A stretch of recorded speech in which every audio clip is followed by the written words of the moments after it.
Hi there. Today I want to talk a bit about how I grow parsnips here in Torbay, Newfoundland. Parsnips typically require a full season to grow to their full size.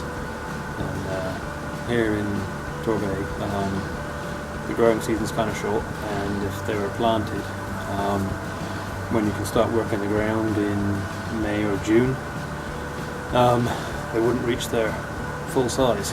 So what I actually do is I sow my parsnips in November. We're now December 31st, and back in November I actually did make a video showing how I sow my parsnips, and I talked about saving parsnip seed year to year. But I never got around to actually editing that video and posting it, so I'm posting it up today. Parsnips have to be probably my favourite root vegetable. When they're fried or roasted or even boiled, it's such a delicious, sweet vegetable. Actually, I probably prefer them roasted. And they reach the maximum sort of flavour after we've had a few frosts. Sugar starts to build up, so I don't normally start harvesting mine until probably November. And then I actually harvest them throughout the winter. Whenever I need a parsnip, I'll go out to the garden and dig down through the snow and find a couple of parsnips and bring them in and roast them up. Of course, if you're in an area where you get a lot of snow, it's important to mark where you got to in your row with a stick, so that when you go out next time you can find the same spot and continue digging. Alternatively, you can dig them all up in November and keep them in a bucket of sand or something like that in somewhere cold and dark, and they should be okay, but I find they're far better straight from the garden. Anyway, so we'll have a little look at my video now and see how I grow parsnips here in Newfoundland. Hello and welcome to my garden. Today I want to talk a little bit about how I grow parsnips. Right now you can see we're in my greenhouse. I don't actually grow parsnips in the greenhouse. I've actually moved this greenhouse from where it was during the summer over these beds. I'm going to use these beds for salad crops and for corn, which is going to be growing here next summer. The corn is going to be here in my rotation that follows the parsnips. So, to start talking about parsnips, let's pull one up. See how they look.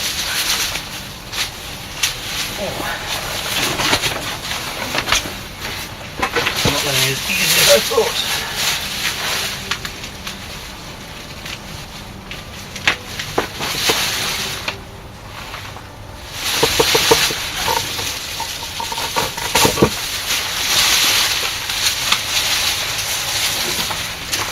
Okay, so this one has grown a little bit forked.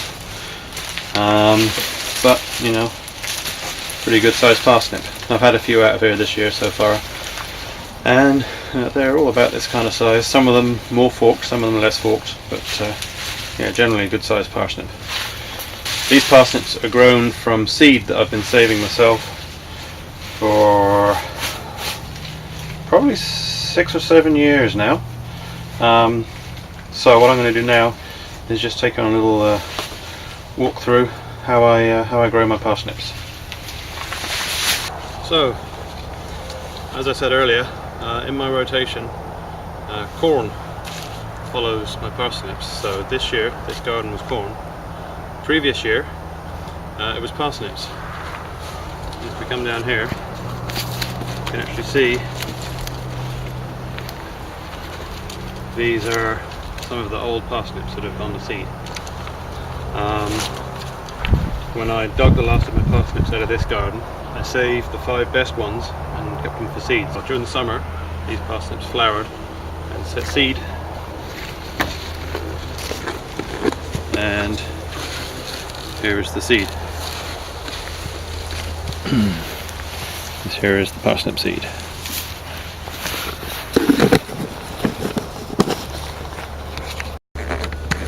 So you can see here, this is raised bed I have prepared. I've amended the soil and then I've laid this weed barrier over the top and then used the tiger torch just to burn some holes in it.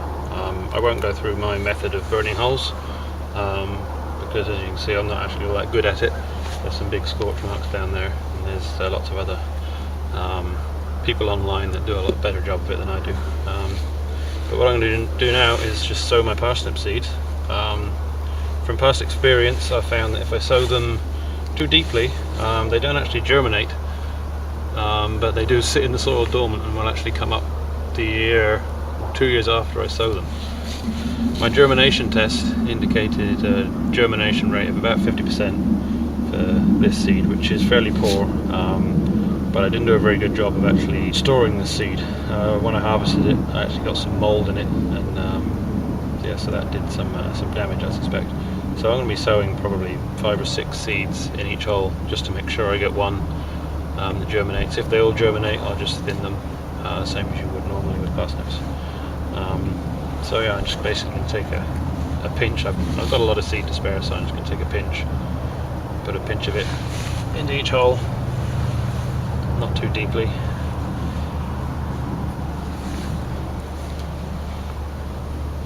So I'm not really worried about wasting seed at this stage. I've got far more than I need. This seed isn't really good enough quality seed that I'd be comfortable giving it away or selling it, so I'm just going crazy putting loads of it in.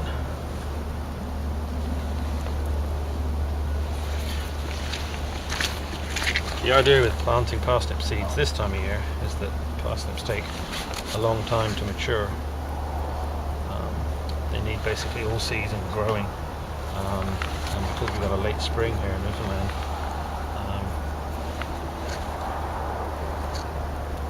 I can actually, if I sow them now, they can start growing as soon as the conditions are suitable for them to germinate.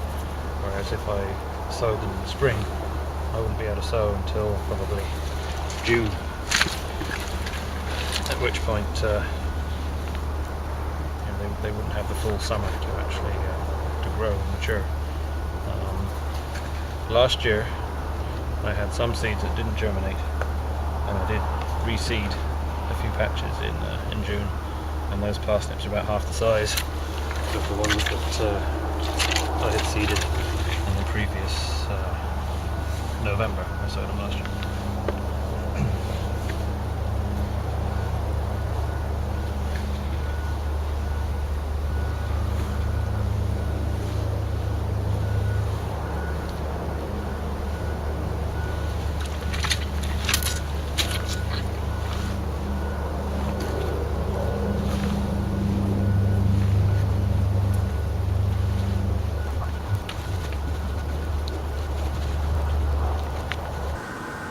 Okay, so after putting this video together, I realised there's some points that perhaps I missed. I guess number one being the type of parsnip that I grow. I've been saving seed, like I said, for 6 or 7 years. But the original variety that I started out with, that actually was given to me by my uncle who'd been saving seeds for a number of years previously, is a variety called White Gem. This is a white-skinned parsnip. It's fairly thin skin, so you can actually cook it with the skin on, and it's fine. But the important thing is that it's what they call a wedge-shaped parsnip. So it has a fairly broad top, then it narrows down fairly quickly to a point, which basically means you get a fairly short but fat parsnip, which is ideal in shallow soils. They're also resistant to a number of diseases that parsnip often get. I find they do very well here. And like I said, the idea with the seed saving is that a couple of different things happen. I select the parsnips that basically ones that I like the look of, good sized ones, and ones that are nice and straight, not too forked. So by selecting those, selecting also for the genes that create those parsnips. So over time you increase the frequency of the genes for the favourable parsnips and hopefully reduce the frequency of the unfavourable genes. So although I started out with White Gem, probably it's drifted and is becoming my own variety over time.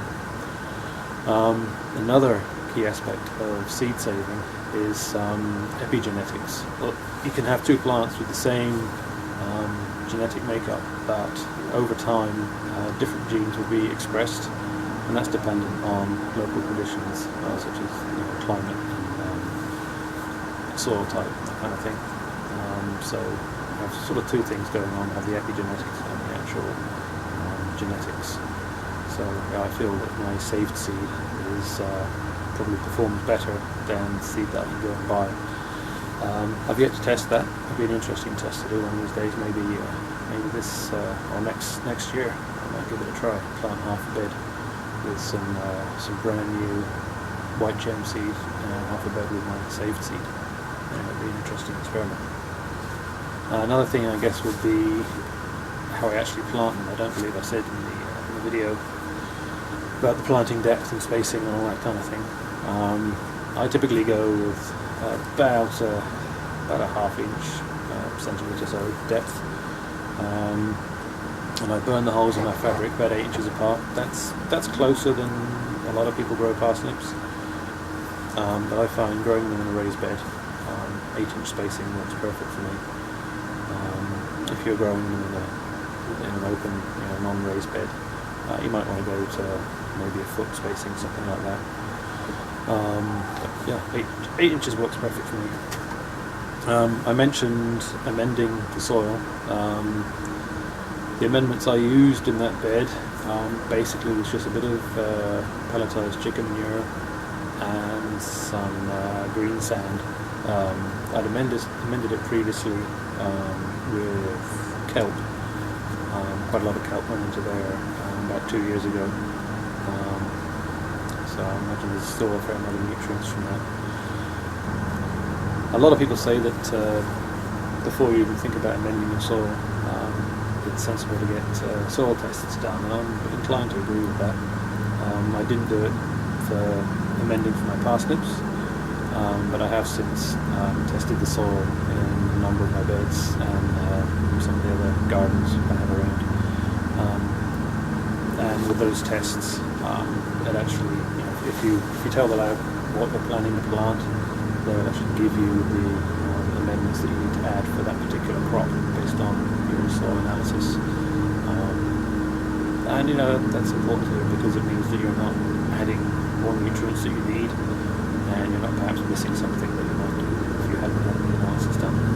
As far as the seed saving goes, I'll try and do a video maybe this coming summer on my seed saving, but basically I take the parsnips that I've selected for seed and I move them to a patch of the garden that I'm not going to be using for anything else, and I transplant them there and just let them grow, and they'll send up great big tall flower spikes with yellow umbral type flowers, so they open up, they're kind of like an umbrella, and these get pollinated. Seems it's mostly hoverflies and things like that pollinate them, and then those flowers will drop off and they'll leave little disc-shaped seeds. Once those start to turn brown, I'll cut them off and put them in a brown paper bag and put them in the house somewhere that's warm and dry so they can dry out properly. The mistake I made this year was I cut them when they were wet, and then I stored them in a cardboard box with limited air circulation, so a lot of them were moldy and probably spoiled. But yeah, that's not the right way of doing it. The right way of doing it is to allow them to dry properly. Once they're dry, you can clean them up, get rid of all the bits of twig, that kind of thing, and then store them in a nice dry container somewhere, which is cool and dark, and sow them in November, so there's not actually a lot of time between harvesting the seed and sowing them. So that's it about my how I grow parsnips here in Torbay, Newfoundland. If you have any comments or questions or anything about the video, please feel free to comment. Alright, well, thanks for watching and Happy New Year.